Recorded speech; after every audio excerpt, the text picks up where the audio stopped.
இந்த ஊர்களில் என்ன பண்ணுவாங்கன்னா, நான் ஒரு தவறு செய்தேன்னா சாமிகிட்ட போய், சாமி நான் இந்த தவறு செய்துட்டேன் அப்படின்னு சொல்லும்போது, இந்த ஊர் வழக்கப்படி ஒரு தேங்காயும் ஒரு எலுமிச்சங்காயும் கொண்டு போகிறது வழக்கம். அவங்க வந்து நம்ம கையிலேருந்து வாங்கி நம்ம தலையை சுற்றி கடலில் கொண்டு போட சொல்லுவாங்க. ஆக்சுவலாக இது வந்து ஒரு உணவு சங்கிலி, உணவு முறை. இப்போ தவற நினைக்காதுங்க. இப்போ எனக்கு பெட்ரோல் பைக்கு போட்டதுக்கு இல்லைன்னா பார்த்தீங்கன்னா, இந்த பகுதியிலே நான் தேடினேன்னா அது 25-30 தேங்காய் கிடைக்கும். அதை விற்று பசியாக இருக்கிறவனுக்கு பசியை போக்குறது, பிள்ளைகளுக்கு புஸ்தகம் வாங்க வர முடியும். அப்போ இந்த ஐயா வழின்னு சொல்கிற வழி வந்து ஒரு பெரிய வழி, சின்ன வழி கிடையாது. பொதுவாக நிறைய மக்கள் இதை பயந்து இதை கையில் எடுக்க மாட்டாங்க. நான் வந்து எப்போ பசியாக இருந்தாலும் இதை கடற்கரையில் வந்து இதில் எடுத்து சாப்பிட்றது வழக்கம். இந்த ஊரில் எப்படியும் நிறைய தேங்காய் இருக்குது. இதில் வந்து இங்கே பாருங்கள், ஃபுல் தண்ணியோட ஃப்ரெஷ்ஷாக தான் இருக்குது.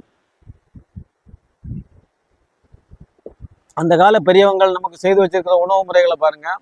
பல உயிர்களை காப்பாற்ற தான் மதம் இருந்திருக்கு. அதுல அந்த ஐயா வழி நீங்கள் பார்த்தீங்கன்னா எந்த கோயிலுக்கு போனாலும் அங்கே உங்களுக்கு திங்கிறதுக்கு எதுவாக தருவாங்க. கடலில் இந்த தேங்காய் தான் கிடைக்குது. ஆமாம், கடலில் கிடைக்கிறது எல்லாமே ஒரு 90% இங்கே தான். மலேசியா, ஸ்ரீலங்காவிலேருந்தெல்லாம் கொஞ்சம் கொஞ்சம் வருது. இது மொட்டை தேங்காய் இருக்கிறதெல்லாம் எங்கள் ஊர் தேங்காய் தான். மற்றது வந்து தோலோட தான் வருது. இன்னைக்கும் கடைபிடிக்கப்படுது. நானும் பண்ணுறேன். ஆமாம், நான் வேணா ஐயா வழியாகும். ஐயா வழி வந்து அன்புக்கொடி மக்கள்னு சொல்லுவாங்க. அந்த அந்த ஒரு கூட்டம், ஒரு குழு, அந்த மாதிரி அன்புக்கொடி மக்கள்னு இன்னைக்கும் பேசுகிறாங்க. நானும் அந்த அன்புக்கொடி மக்கள் குரூப்பில் தான் இருக்கேன். அதனால் பாருங்கள், இயற்கை முறையாக உணவு சங்கிலி மதத்தின் பேரால், அது மதம் கிடையாது, ஆக்சுவலாக ஒரு கொள்கை. இன்றைக்கும் நாங்கள் கடைப்பிடிக்கிறோம். இங்கே பாருங்கள் உணவு எப்படி இருக்குன்னு பாருங்கள்.